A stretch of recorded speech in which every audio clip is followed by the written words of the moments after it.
So, Paul, thank you so much for being with us. You're a successful entrepreneur yourself with many years' experience running your own businesses. And of course, you also know many other business owners and operators through your prodigious business networks. We'd really love to hear from you your thoughts on business succession planning and perhaps particularly family business succession planning. Research shows that smooth generational transfer of businesses remains the exception, sadly, rather than the rule. So perhaps I could ask, why you think that is. We're talking here about professionals and business owners who solve complex problems week in, week out for decades, but then this problem seems to persist. Over to you. Well, thank you very much, Will, and thank you very much for having me on. I mean, it's quite an interesting question, and having sort of worked in Europe, Africa, and America, maybe I have some perspective with regards to that. But in terms of actual wealth creation and wealth generation and wealth transaction, my experience is not that great. But let me give it a go. So I think the core difference you would see in places like West Africa in terms of generational planning. I would say there are three things. One is culture, two, I would say magnitude, and three, tradition. And let me explain. So from culture, the people don't often confront their mortality. People are quite insular. So business leaders are quite insular. They don't like talking about death. The family side is an issue as well. So for various reasons, they're not as communicative to the next generation or to the following generation in terms of taking over their business. And as you probably know, West Africa, more particularly Nigeria, people tend to spend a lot of time, 20, 30 years in their business without necessarily grooming the next generation. And when the next generation turn up, they have different ideas about life anyway. So that's one of the reasons, the culture. I use the term magnitude as a second reason. And magnitude, I think, is more about sort of depth and bandwidth. And depth, I mean, in terms of the family depth as well, the aspects of the family and how long. And the bandwidth is in terms of the size of the business and how long it's been going for. And to transfer knowledge, education, planning, communication tools and stuff like that. So that in itself in West Africa is still emerging and still evolving. And the third thing I call tradition, and that's more sort of generational. So West Africa in general, again, and Nigeria more particularly, is quite a difficult commercial market.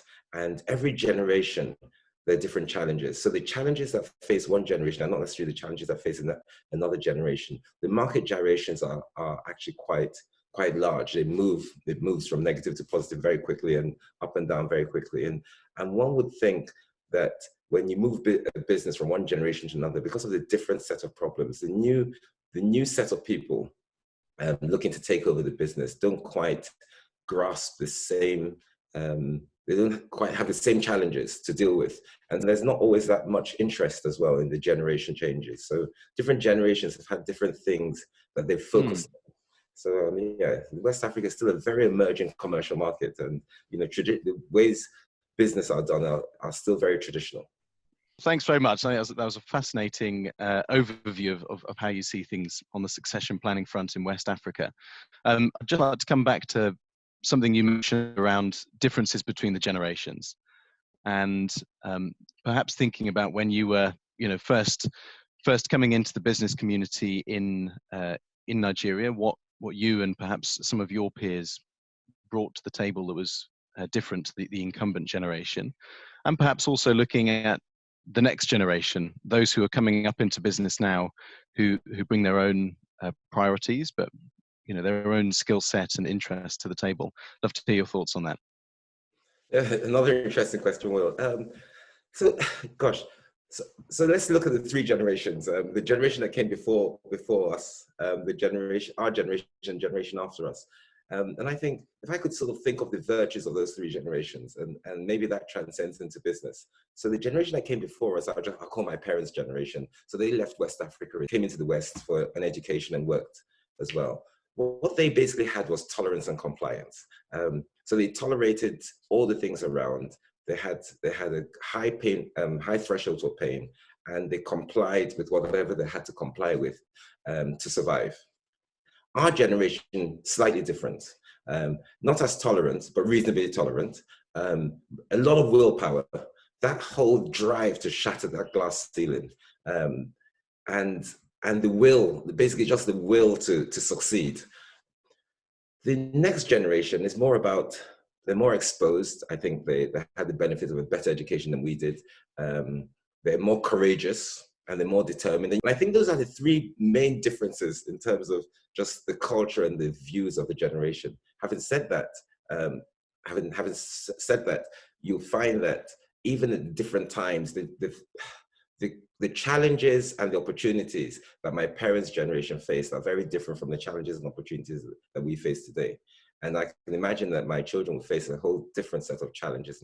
Thanks, Paul. And I think actually quite a hopeful message around what the next generation will bring. As you say, challenges of their own, but I like the word courageous that you included for how they're going to go about it. So that is a hopeful message indeed.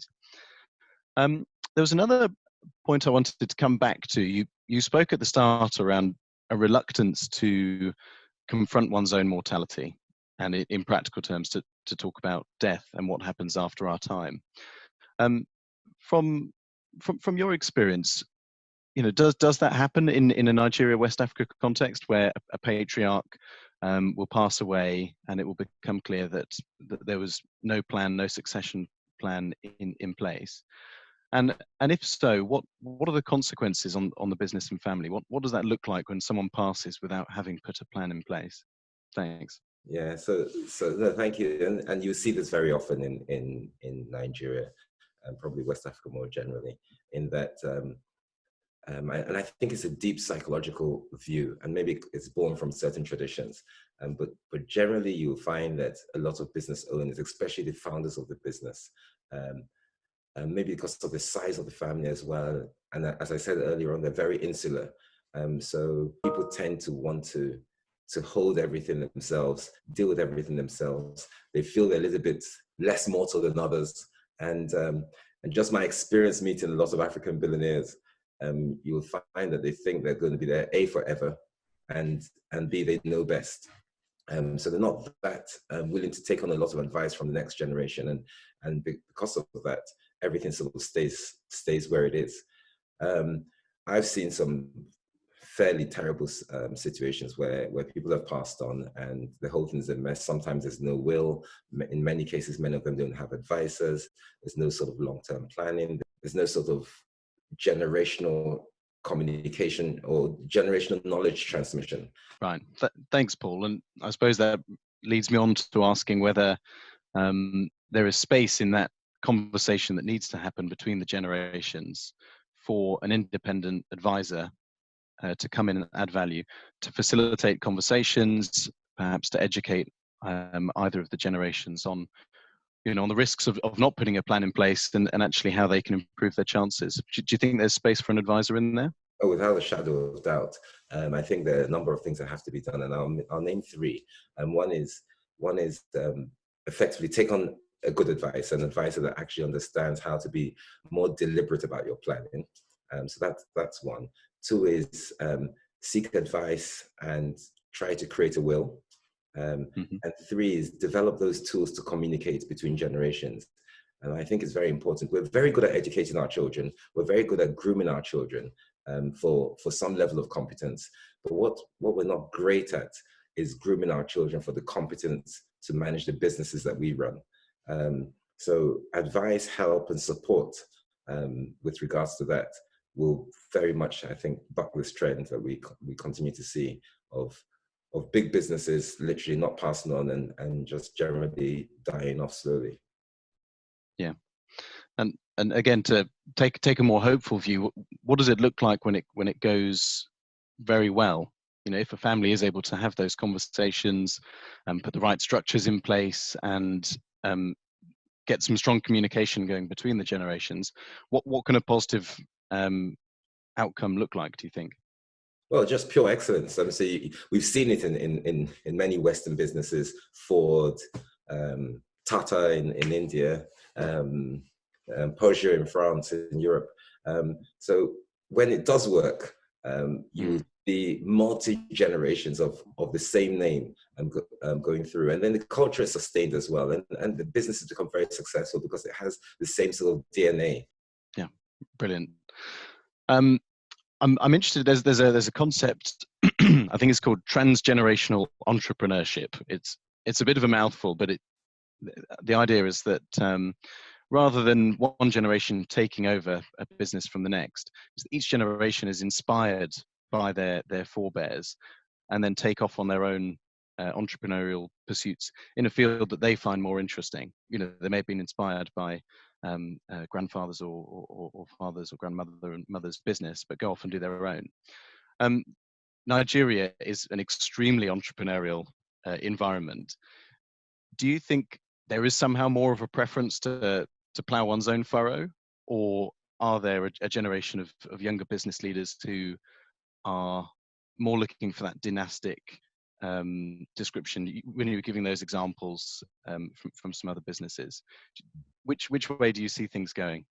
Oh, gosh. That's a very difficult question, Will, because I suppose this is now about personal perspective.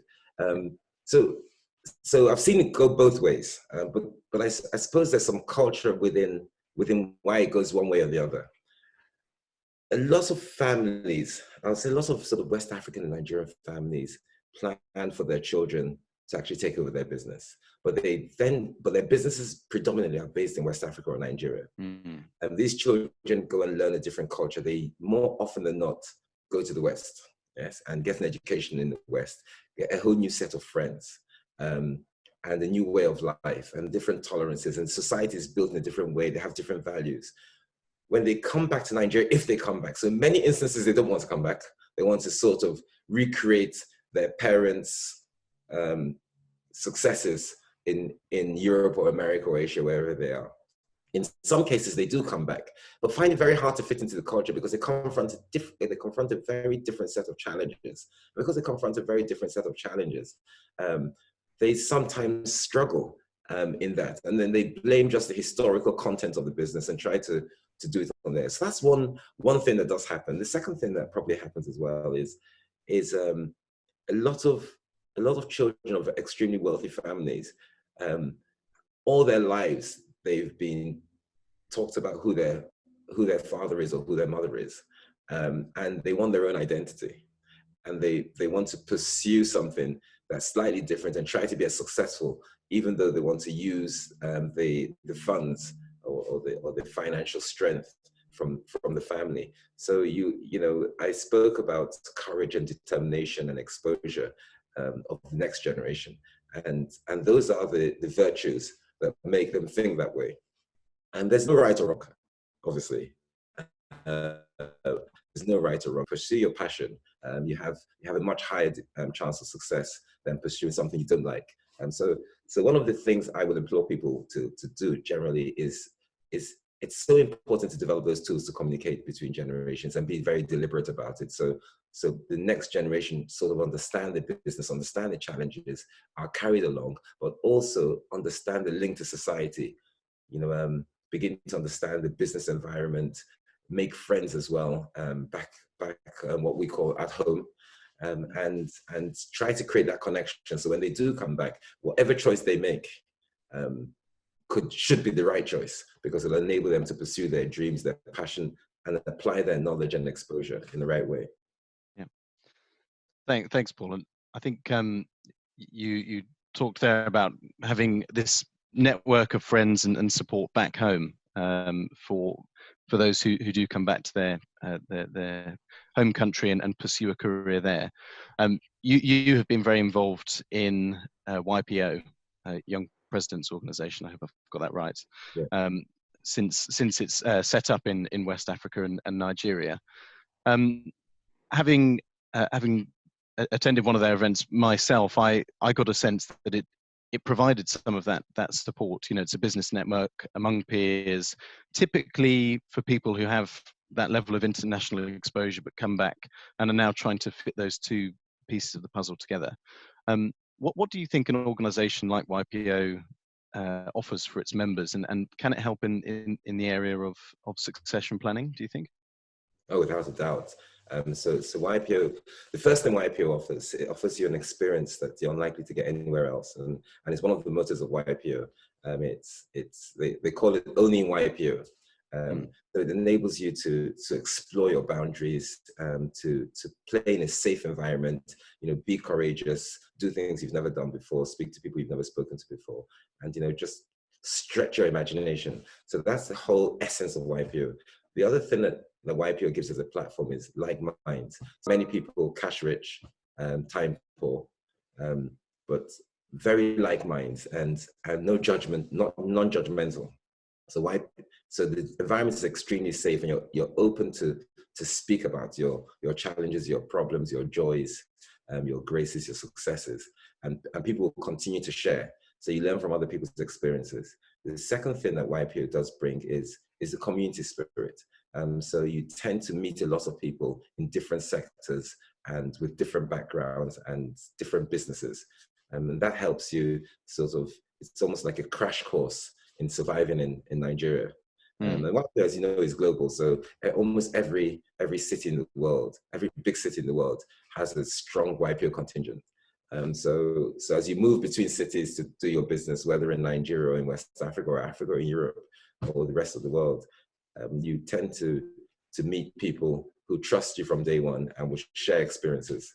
And so it's a great journey. Obviously, YPO is by invitation, and there's a whole set of criteria to meet. But most of that criteria is relevant to people we're talking about. Great.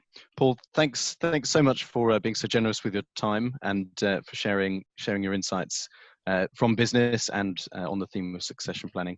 We really appreciate it. Thank you. The pleasure is entirely mine. Thank you.